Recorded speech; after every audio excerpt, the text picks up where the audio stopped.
And welcome into the Young Dad Podcast, whether you're outside grilling, mowing the lawn, or maybe you're inside changing dirty diapers, chasing little rascals, or maybe, just maybe you got a moment to sit back, relax, and put your favorite podcast up on the TV, up on the YouTube machine, whatever you're at, whatever you're doing. Thanks for listening, and thanks for being here today. Super excited to be with you again, and I have a great guest, Russell, the dyslexia professor, who is working really hard to help parents like you and me shift daily reading frustrations into confident academic wins for students facing dyslexia. Uh, and yeah, so I'm super excited to have Russell today. Super excited to be joined by you, our listener, of course. And we're going to jump right in today and welcome Russell to the show. Russell, welcome. Thanks for having me. So, um, go ahead and tell us a little bit about you, what you do, how you got into the work that you're doing now. Well, it all started with me when I wanted to learn about how government actually worked, not some theoretical idea. I wanted to know. So in the late 90s, I signed up for the New York State Assembly internship program. And I go there and I give them my neuropsychological evaluation that showed that my reading and writing level was at the first grade level. And they said, this isn't going to work. So they got a committee together of their most senior people, and they decided to place me in the program and counsel's office, which ran the assembly day to day and had 3 administrative assistants. And that got me through most of it. But then I had to I had to deliver my presentation of my major research project that you're required to do for the academic portion. Very standard accommodation for me at that point was just giving it as an oral presentation. So I did that. And at the end, they recommended 15 credits of A minus. But when they sent everything back to the State University of New York Center at Buffalo's political science department, they looked at that and said, we don't like these accommodations. So here's your 15 credits of F because you're dyslexic. And at that point, I just said, I'm done with this. I want to learn to read to write at such an advanced level that I could train other dyslexics how to do it. And I asked various professors what I should do. And they said, oh, if you want to force yourself to read and write in grad school, then the choice is obvious. Go to law school, jokingly. So I went. To go to law school, well, you read and write more than anybody, and I have a first grade reading and writing level. I went to see a dyslexic professor called Professor Warner. Second day of contracts, I'm auditing. So I'm doing all the work, none of the credit. He calls on me. And what they do in law school, if you don't know the answer, which almost nobody does the second day, is they keep asking you questions, even though you keep saying you don't know the answer. It's meant to embarrass you so that you can learn as quickly as possible how to argue any point at any time from any side. That didn't happen to me. For the first time in my life, everything organized and I could just see things clearly. I'm leaning forward, almost shouting at him. He's leaning forward, almost shouting at me.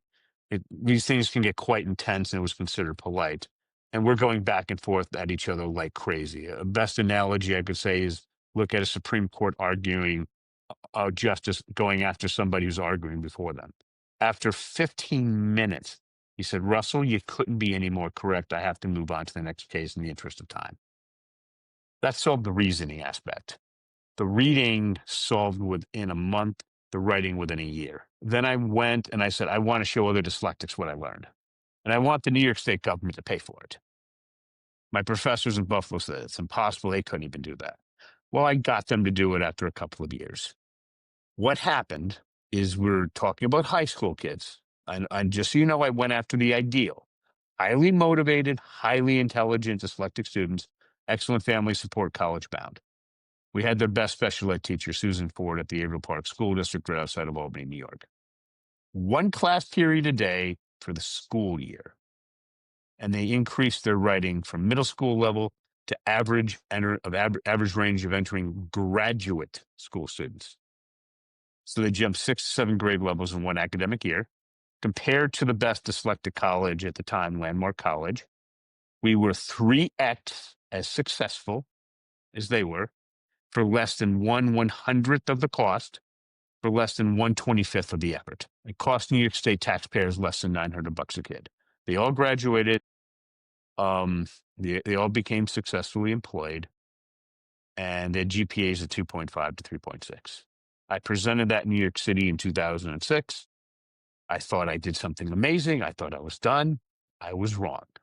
I was then asked to move this over to typical students, and that's, I think, the next leg of our conversation. So, how to take those ideas and how do we bring it to typical students in elementary and So middle school? so I guess before we jump into there though, what is it that you're doing? What is it that you're doing different? What is it that you're doing that's working? What is it that you're doing that's helping create this shift for these kids? You're working with a highly capable population. So kids that are already highly motivated, highly ready to succeed and to do these things. So that's a very different population. So Very what small, very elite group. And yeah, that's exactly, this is exactly, you've answered the really good question. So, I was asked after the presentation, how does this work for normal students? And I said, it doesn't. And I had to go back, and it took me an additional 8 years to figure out how to make this work for typical students. So let me just show you what the science is. This is the top book in my field. For those who are listening, it's a book called Overcoming Dyslexia by Sally Shaywitz from Yale. It's brain scans. All right. For those of you watching, here's dyslexia, this one image. All right. So what I'm showing you is a brain where the back part of the dyslexic brain, do you see how the back part of your brain has this massive neural activity and mine has next to nothing? Okay. Mhm, Now, do you see how the front part of my brain is about 2.5 times more active than yours? mhm, Okay. Now, so again, the graph is showing the back part of the gen ed brain has massive neural activity next to nothing for the dyslexic. The front part of the dyslexic brain is about 2.5 times more active than the gen ed brain. So our brains are operating completely differently. So what I did initially, the front part of the brain, according to Yale, is articulation followed by word analysis.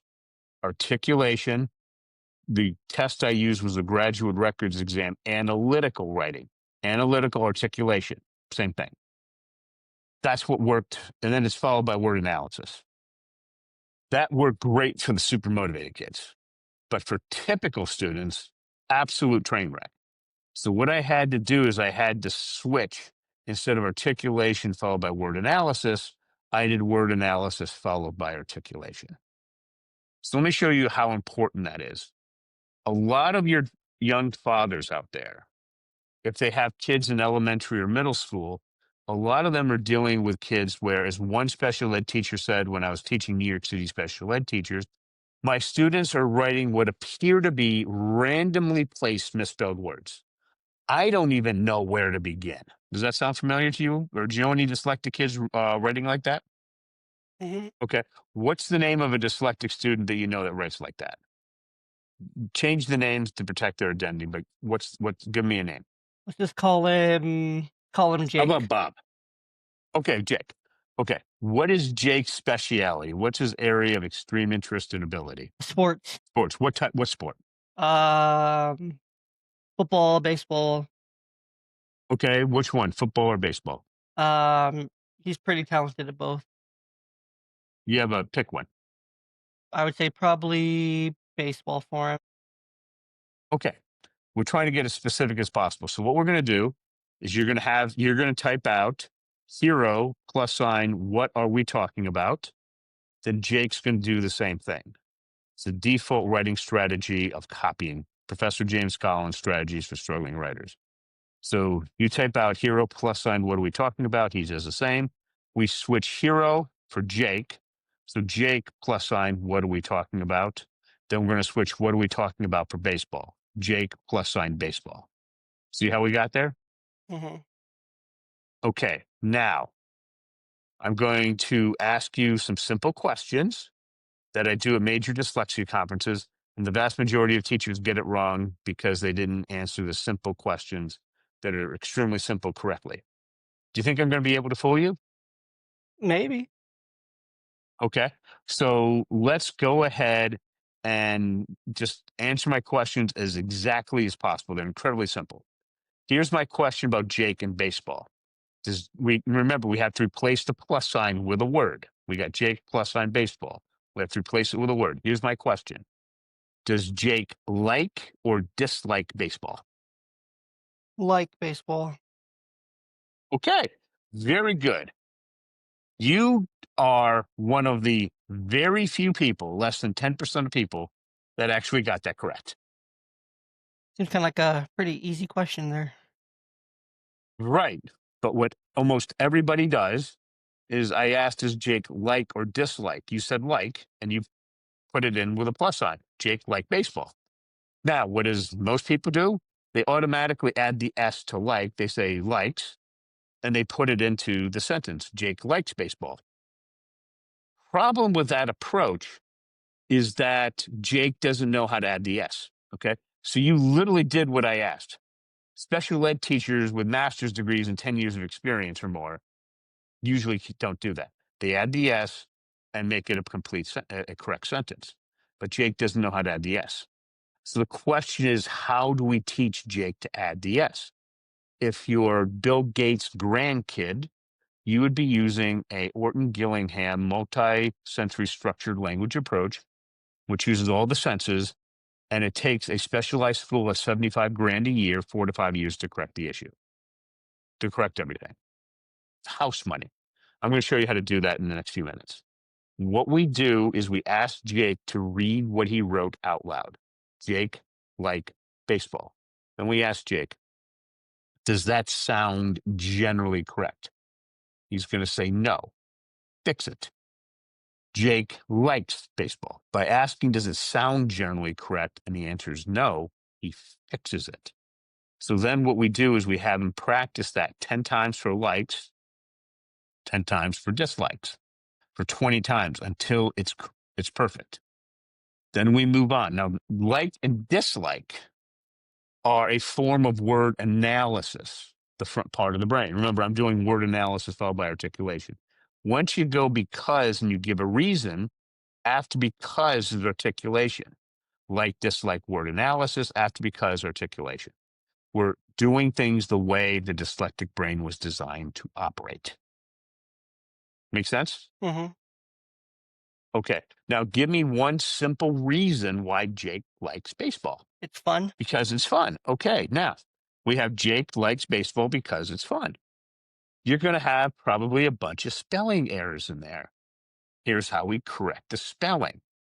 We tell Jake before he puts the period down, he can ask any question. Like he might ask, did I spell because correctly? And this is before we put the period down, you could say, no, you didn't. You type out because and he copies it. But that's not how most kids operate. Most of them will just drop the period. So what happens once they drop the period? If there's a spelling mistake or a major, and I mean major grammatical mistake, he has to retype the entire sentence. So what happens? There's a spelling mistake typically. So then Jake has to retype the entire sentence and he starts to become annoyed with himself. To help lessen the anxiety, I say, Jake, you made a silly mistake or a silly error. Typically between 3 and 13 times, he's going to retype it.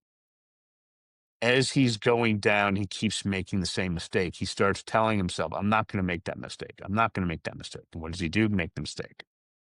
Around 10 to 13 times, he's concentrating so significantly that sometimes you see sweat coming down his forehead. It's in that area of extreme concentration that the magic happens, the self-correction happens. Okay. So then we do that 20 times for reason one. And then we do another 20 for reason one and reason two, then another 20 for reason one, reason two, and reason three. What you got to have them write it out, everyone perfectly before you can move on. If it's not perfect one time, go back and restart the whole thing. Here's the difference between my approach and Orton Gillingham, that the millionaires use. Orton Gillingham, the older the child is, the longer it takes to learn because they have to not only learn what they're supposed to be learning now, but everything that they didn't learn before. With my approach, the older the child is, the quicker they pick it up. 10-year-old will pick this up much faster than an 8-year-old. All right. Now, why is this important? You follow what I said. In a matter of weeks or a few months, that child has now increased their writing skills from kindergarten level to the end of second or beginning third grade. Their reading has also improved a lot because if you can write it, you can read it. So again, if you can write it, you can read it. And that's how we start off with word analysis followed by articulation. Does that make sense? Mhm. Okay. Yeah. Now, So it's kinda like taking them from where they're at and just building on what they do know, and exactly. just going from there, taking them from exactly where they're at and just building from there, not trying to go back and reteach them things, but just building from what they do know and correcting what they do know along the way. Right. Now we have to move on to the next step. So for baseball, I'm just going to assume we're going to pick on a biography of a famous baseball player. So who do you think Jake would be most interested in? Mickey Mantle, Ty Cobb, Barry Bonds? I Mm, don't know. Probably Ken Griffey Jr. Ken Griffey Jr. He one of the few people who actually played with his father. All right, so let's say there's a biography on Ken Griffey Jr. You go for the audio book first because you find an audio book, you can find a printed book. You have to like the narrator. If you can't find Ken Griffey Jr., you got to pick something else. And you want something preferably at least a grade or two ahead of where they're supposed to be so they can grow into the book. So once you pick the book, notice that we're on the kid's speciality. It's their area of extreme interest and ability. You are going to be on that book for anywhere from 6 months to 3 years. Okay. The most popular book that I teach is this monster. It's Walt Disney, The Triumph of the American Imagination, all 1,000 pages of it designed for 17-year-olds. I'll give this to 10-year-olds. Typically takes about 2 years to learn to read, a third year to learn to write really advanced on it. Okay. And notice that this is way ahead of the private schools that are 4 to 5 years doing much less. All right. So the key thing is when you're working with these dyslexic kids is we're on one book until they master it. For example, if you start off with Harry Potter and then move on to a book on Ken Griffey Jr., and then maybe we move on to one that's written like one of these monster 1,000-page biographies, and then the kid's finished and they're ready to go. Sometimes it's 2 books, sometimes it's 3, but we're on one book for a long time. So we work on the kid's speciality, their area of extreme interest and ability. How do you find that? Saturday morning, you do whatever you want. What would you like to do? And you found Jake would have said baseball, and then we would have found out a biography, probably a biography of somebody famous. That is the first thing we do. The second thing we do is, this is very key. We don't teach from the general to the specific. We teach from the specific to the general. Here's why.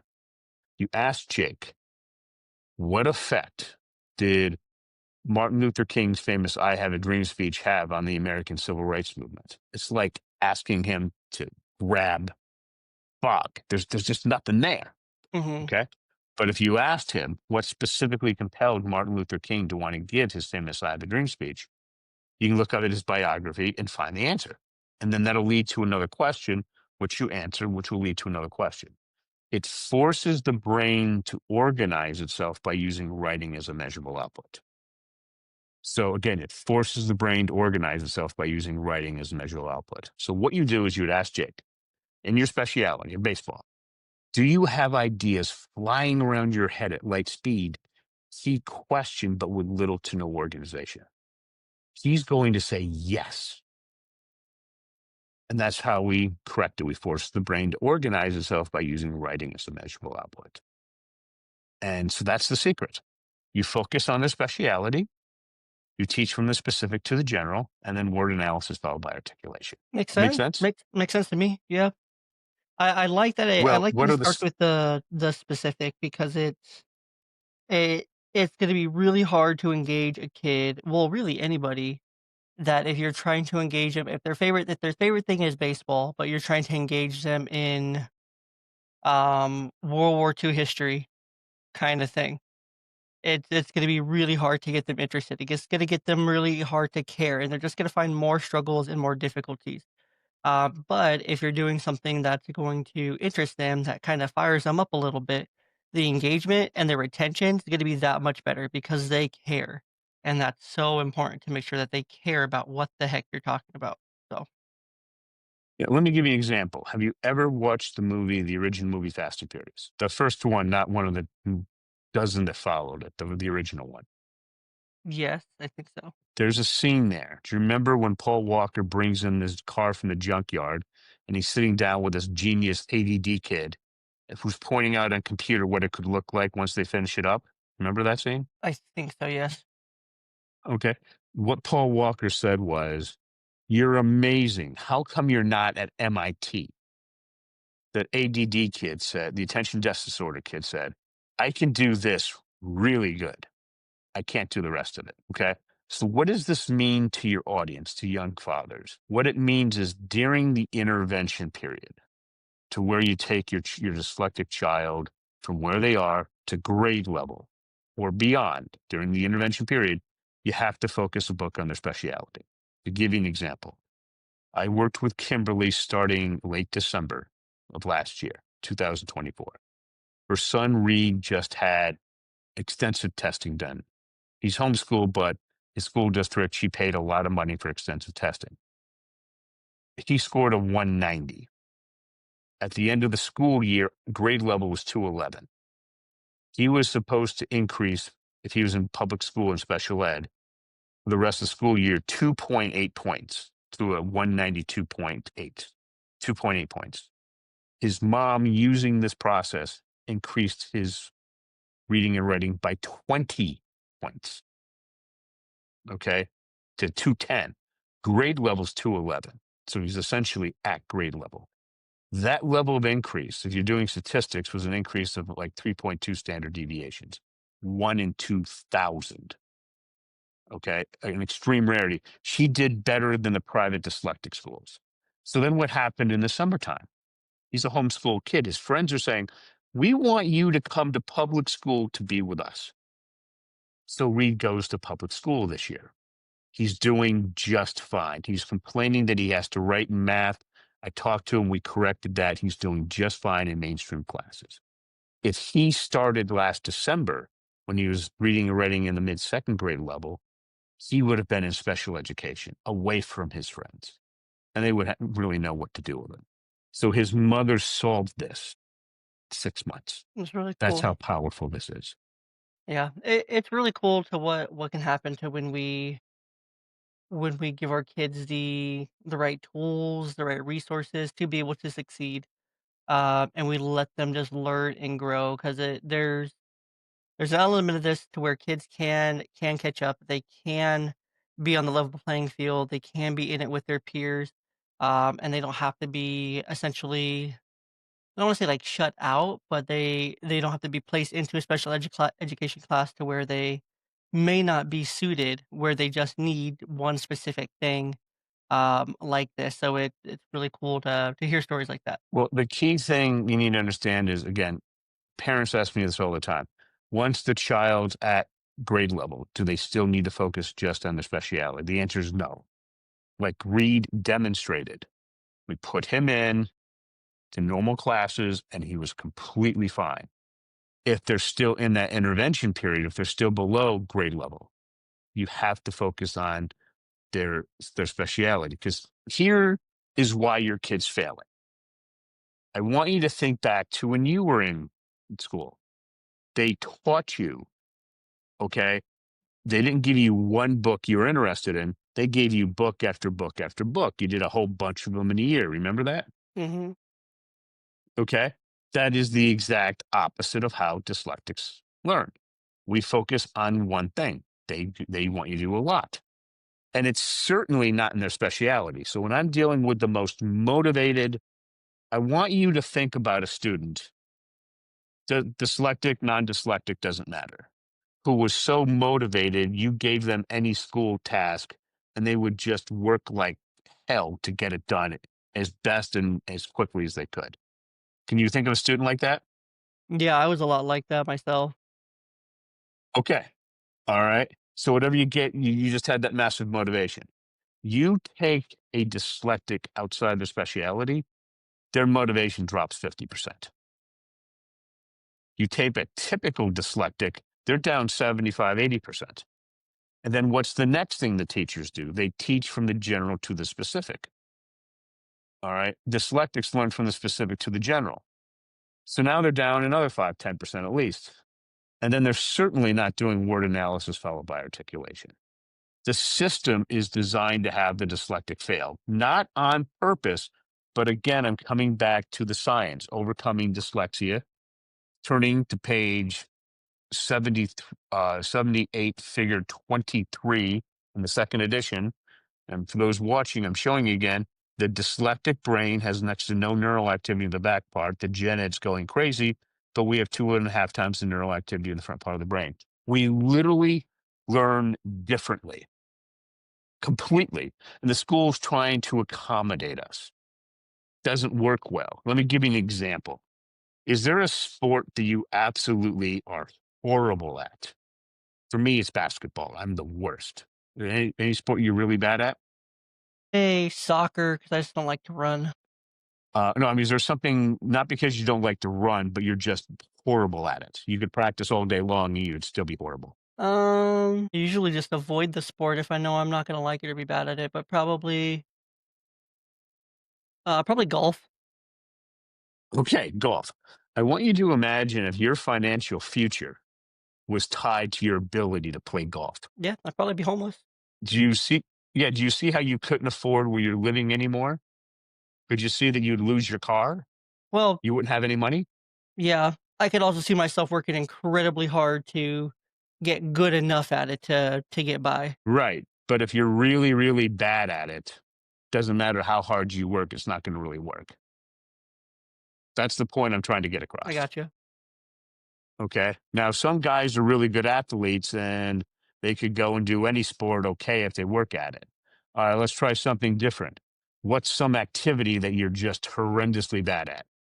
Probably like art. Okay. So if your ability to draw excellent portraits was based on how you're going to make your income, could you imagine no matter how hard you tried to learn, you'd be homeless? Yeah, but how my brain works in all this is that if you get enough reps and you spend enough time and you practice enough and you spend enough time dedicated to it, you're gonna get better at it. Yes, I understand there's a hypothetical here that we're talking about, but I feel that if you work at it hard enough and you find the right approaches and you do the right things, you're gonna improve at it no matter what, because that's the 10,000 hour rule. And the more you get reps in, especially in sports or something, if it's golf, the more you go and hit a golf ball, the better you're gonna get at it. Just that's just how it works. You may not get great at it, but you're gonna get better. If you go from hitting it 10 yards, you're eventually gonna end up hitting it 20 yards because you're practicing and you're building those muscles and you're building um, that form and all the things you need to be doing. Eventually, you're gonna go from 20 to 30, from 30 to 40, and you're gonna get better. You're gonna go from shooting 10 on a par 3 to a par 7 eventually, because 'cause you're just gonna naturally get better. Same with if you're doing Right. art, same with if you're, working if you have something like dyslexia or something, if you can find the right thing to help you overcome the hardest parts of it, and again, we're talking specifics here. So if you're specifically wanting to get better at something and you dedicate the time, the tools, the resources, and you have the right approach, you're gonna get better at it. You're gonna get better at it no matter what. Right. But the right approach that traditionally has been used, and this is just what I'm trying to get. I am again going back to the uh, the brain science here. Um, right here again.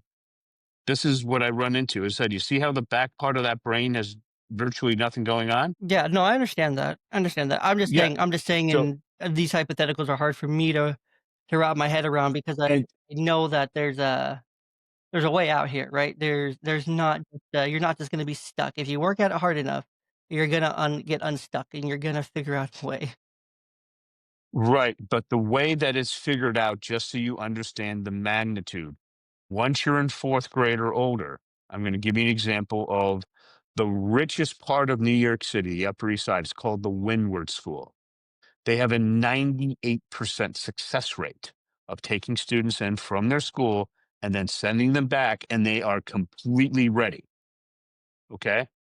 It takes 4 to 5 years of their training to do that. Usually 4 to 5 students per teacher, not the 20 to 35 the teachers typically have.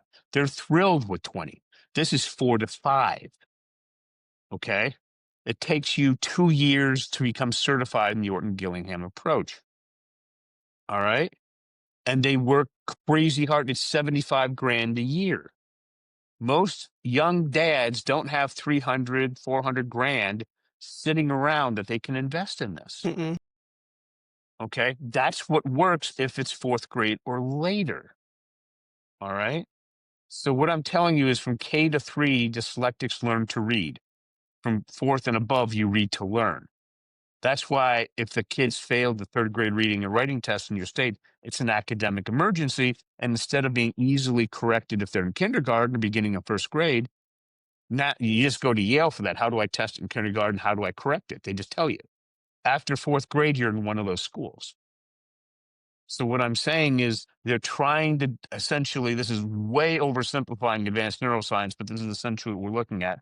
They're trying to increase the neural activity in the back part of the brain where there's virtually nothing going on. Yeah. I have this different idea. Instead of giving Michael Jordan a hockey stick, let's give him a basketball. Yeah. No, I love the idea that you're approaching here, because I think there's probably other neuropsychological things going on when it comes to dyslexia, especially if there's a hyperfixation or there's a obsession over one specific thing. And that's what they get excited about. That's what they have their energy around. I think that's telling of maybe more going on as well. Personally, I work in mental health, so that's what interests me here.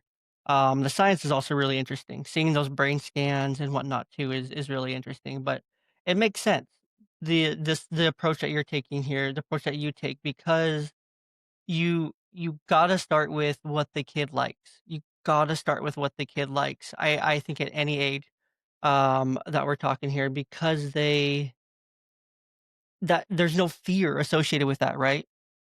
There's still fun, there's still good associated with it. I think at the point that they get to, let's say you're working with a high school student, let's say you're working with middle school students or whatnot, right? Some of the older kids, right?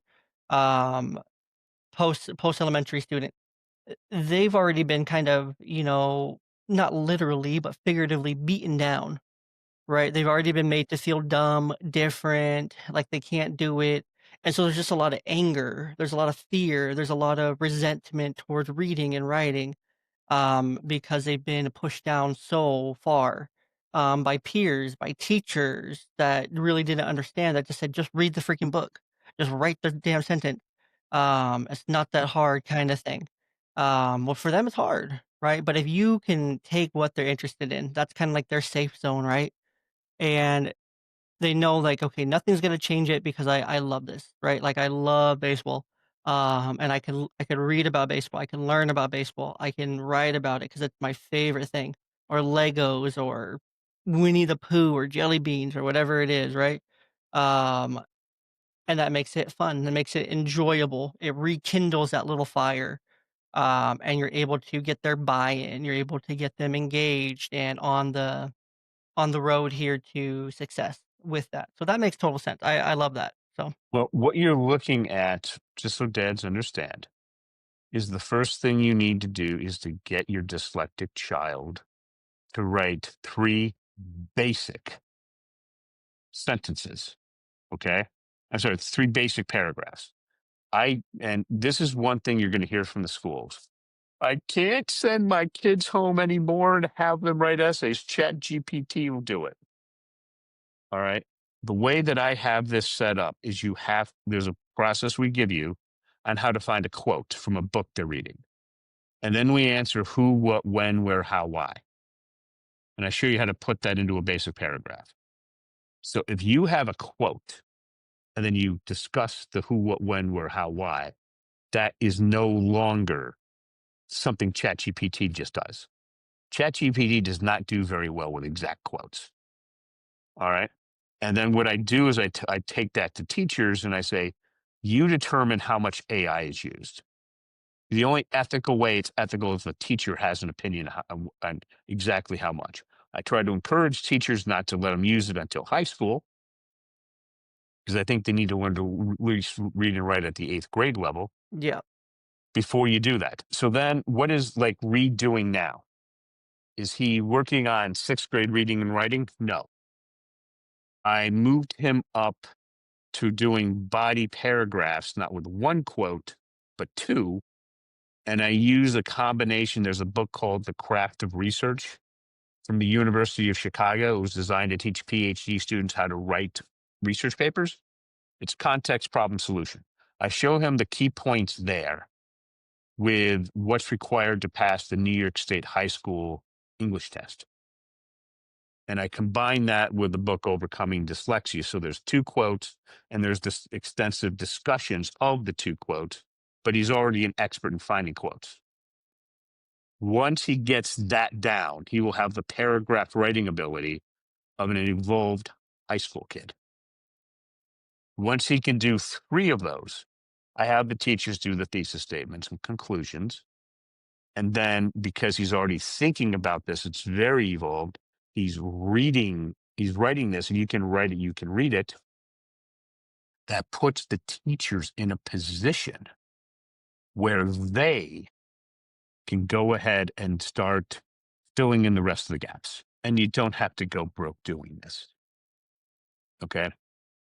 Dads can do this at home, or moms can do this at home with their kids a couple of times a week at your pace, and you can get your child to the position where their teacher can then, once they can do the three body paragraphs, or if they're older, the three of the more evolved body paragraphs, then their teacher can come in and fill in the rest of the gap. Their gen ed teacher. It's that simple. It's interesting.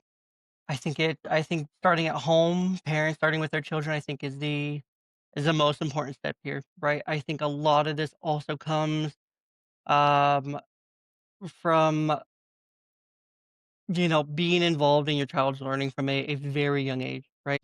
Reading books versus having them be on a tablet. Playing with books versus having them be on a tablet. Learning these different things with you as a parent, reading with them, reading to them, helping them learn these things from a very young age, I think can help increase some of that brain activity from a young age.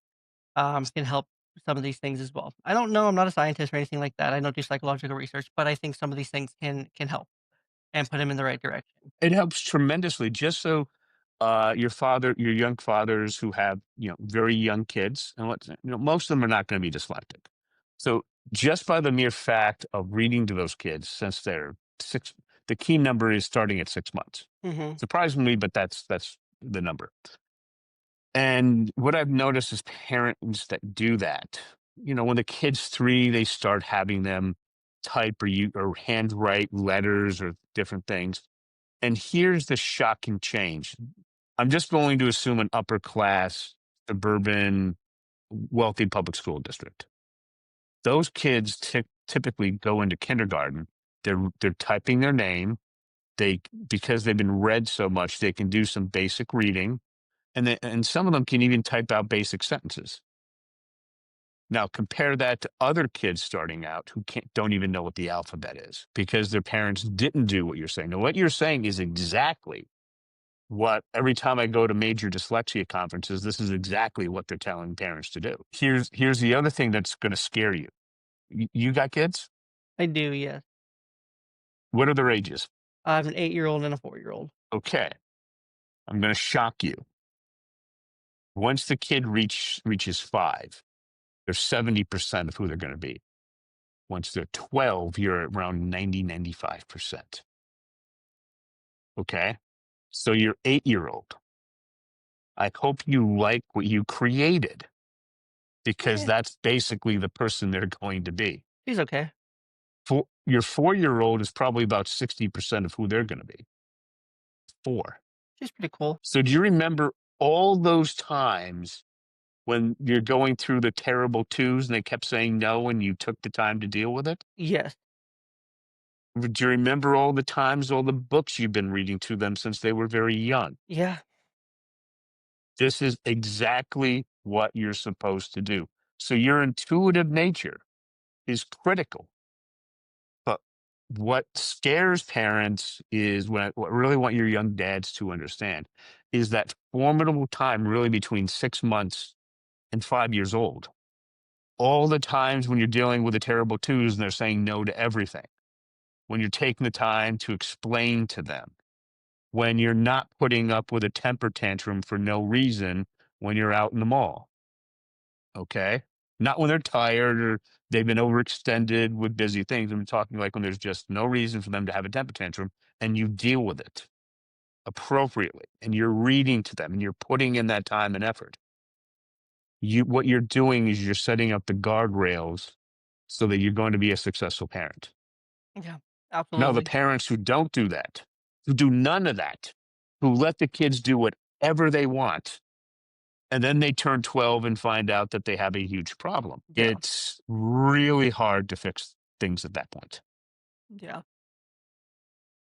So your instincts are exactly right on line with what the research suggests. Yeah. No, and I'm really grateful that my great aunt, my grandma's sister, my grandma raised me, and her sister's a librarian. And so I just remember all these books always showing up.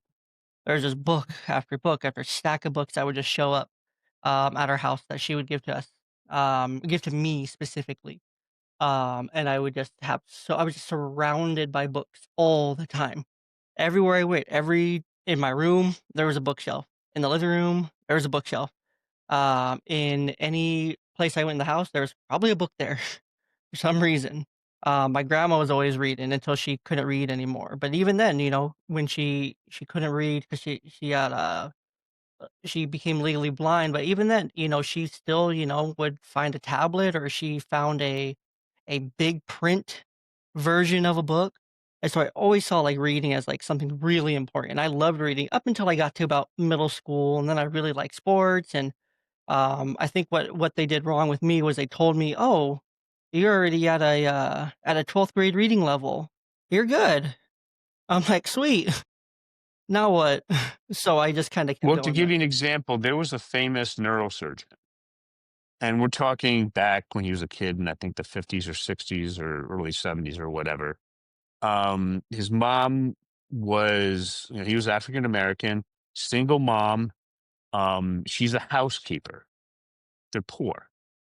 She was working as a housekeeper for a professor, and she said, "You read all of those books, like this huge shelf?" And he said, "Yes." So she forced her kids to turn the TV off, to turn the radio off, and they had to go to the library and write like 2 papers a week.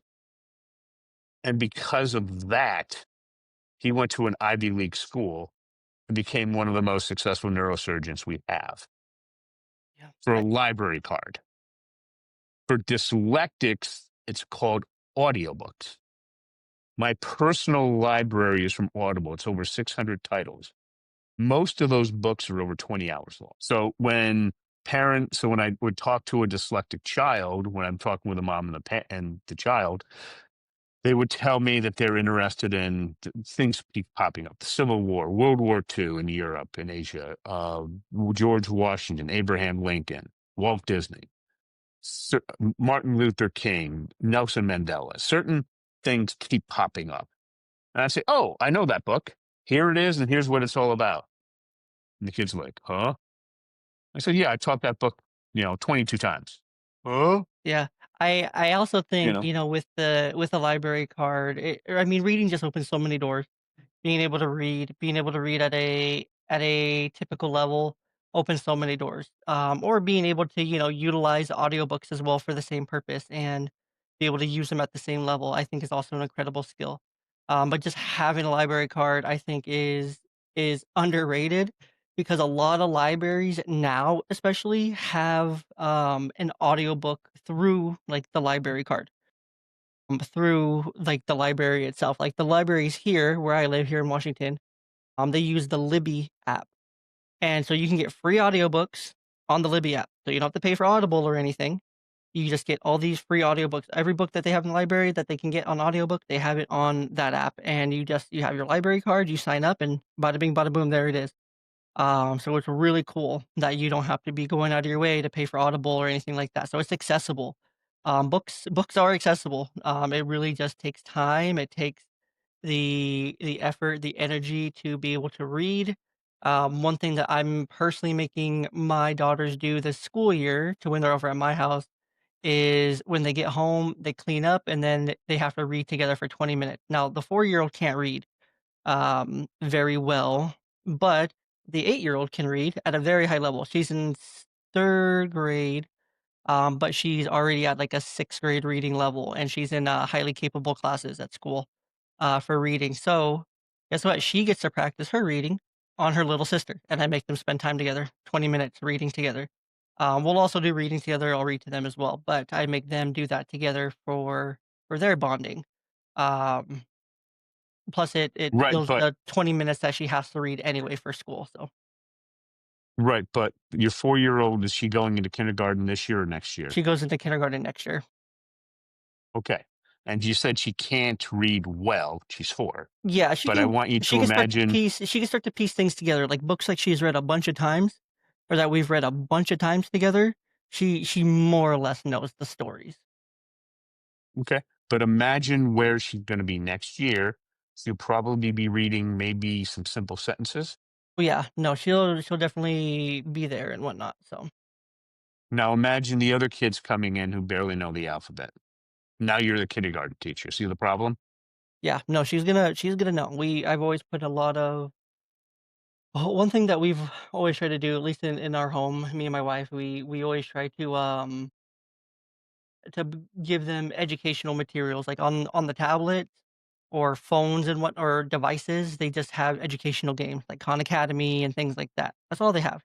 They just have reading games, things like that. And then they have busy books and things like that. And here's another thing for your audience, for your young fathers. The story of Khan Academy is he was helping his niece with some math homework or whatever. Mhm. And then Bill Gates was using that.